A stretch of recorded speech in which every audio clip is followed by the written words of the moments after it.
lands you in that stretch there. Okay? If you land in this stretch here, so properly between the top and the left, then only cos questions will have positive answers. If you land in this stretch down here, only tan questions will have positive answers. Any other question, like sin or cos, will have negative answers. And finally, if you, I don't know why I wrote C there, that's an S, sorry. And down here, sin and tan questions will have negative answers, cos will have positive answers. So let's just check that that tallies.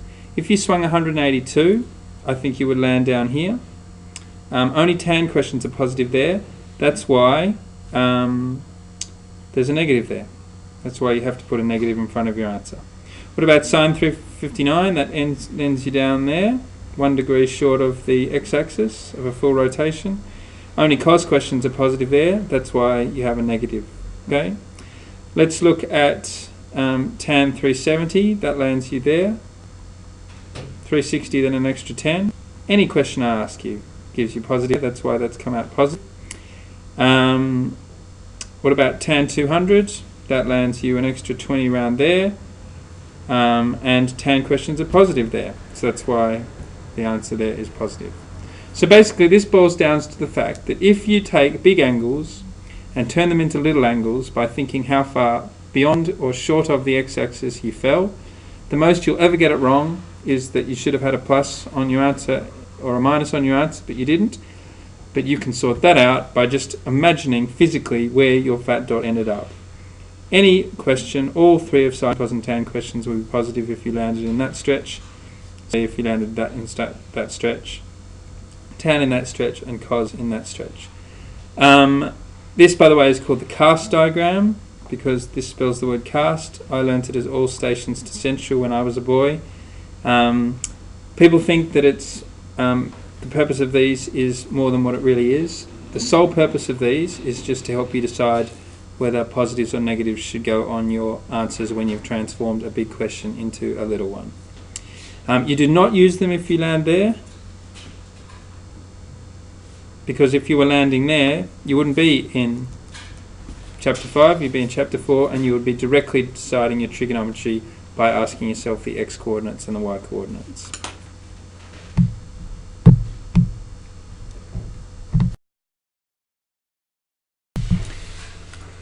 The real cutting edge of the 5 ways to work out sin 23 is not doing it forwards, it's actually doing it backwards. And so I say, I'm thinking of an angle theta. Theta is a favourite angle for talking about trigonometry. And I got an answer of half. What could the angle be? Okay. Well, if you've learnt your little table properly, the table that I showed you here, you'll know that one answer is 30. But the thing is, 30 is not the only possibility. 150 is also a possibility because we learnt in chapter 5 that questions about big angles can give the same answers as questions about little angles. So 150 is good as well. What about sine theta equals 1? Well, the most normal way to get a sine theta of 1 is to swing around the circle and treat sine as y coordinates. How could you have a y coordinate of 1? It's by being as high as possible. And therefore theta equals 90 is certainly a way to get there. But it's not the only way. 450 works because that's going all the way around the circle and then an extra 90. And in fact 36,090 also works. That has a sine of 1 because it lands you at that fat dot. So this means that there's actually no limit to the possibilities you can get for a backwards question because there are infinitely many ways to get to any particular position on this unit circle. That means that fair exam questions need to tell you when to stop looking. Therefore they have things like this.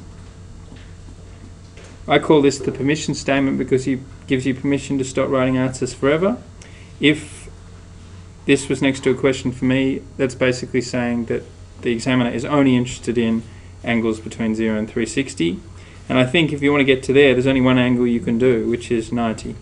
450 is certainly a way to get to that dot, but it breaks that rule. If I said you're allowed to use negative angles, I think there's now another way to get to that fat dot. It's negative 270. So that's what that thing is called. I think most teachers call it the range, but I call it the permission statement. Now, what I'll explain now is how to do backwards questions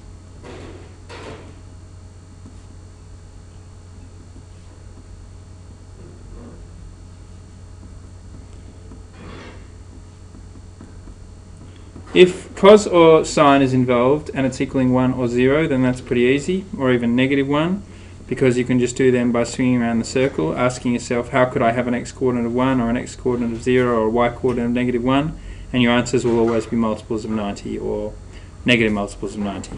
But what I really mean is questions like this.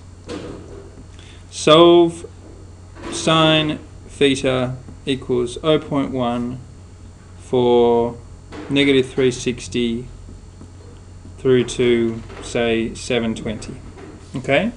Well, what you do is first you just get a calculator and you fish out a basic answer by going shift or second function 0.1, and so shift sine 0.1 equals, and so your basic angle is 5.7 degrees.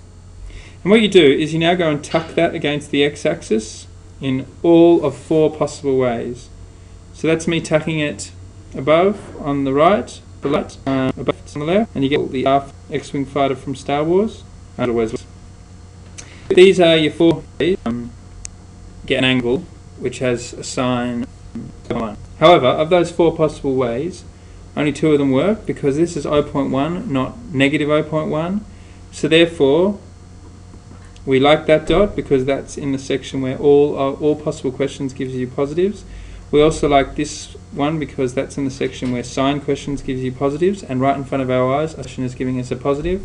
I do not want that one or that one because only cos gives you positive answers there and only tan gives you positive answers there. So of the 4 fat dots that come in the form of the X-Wing fighter from Star Wars, only 2 survive. 2 of them will always get cut because you can see in front of you that there's a positive answer, and 2 of the 4 possibilities will give you negatives. Now what you have to do is decide, so I'm just going to tuck a little 6 there. Now you have to decide how you could get to that fat dot, and there's millions of ways to get to it, but only some of them satisfy that requirement. So the most obvious way to get to it is just plain old 6. Okay, obviously to nearest whole. Another way to get to that fat dot is by going all the way around and then another 6. And I think that's the only way to get to that fat dot. If you go negative, in the negative direction, if you go around that way, oh no, that's not true, you can get to that by going negative 354. So in other words, going negative 90, negative 180, negative 270, negative 360 would take you too far, so come 6 degrees back and you'll be at the fat dot, so that's why it's negative 354. And what about this fat dot? One way to get to that fat dot is to go 180 and then come 6 back, so that's 174.